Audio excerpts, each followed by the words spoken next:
The seventh most common question or misconception that is there in the minds of non-Muslims is that why does Islam subjugate the woman by keeping her behind the veil? Why does Islam subjugate the woman by keeping her in the hijab?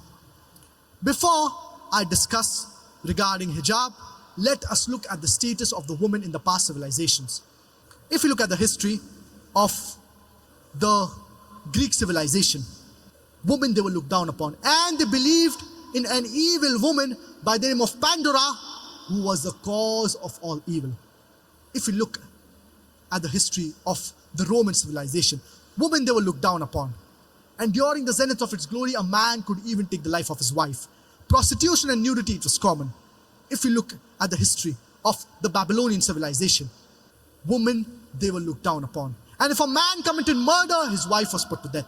If you look at the history of the Egyptian civilization, women they were considered as an instrument of the devil. If you look at the history of the Arab civilization, before the glorious Quran was revealed, women they were looked down upon, and when a female child was born, many a times the female child was buried alive.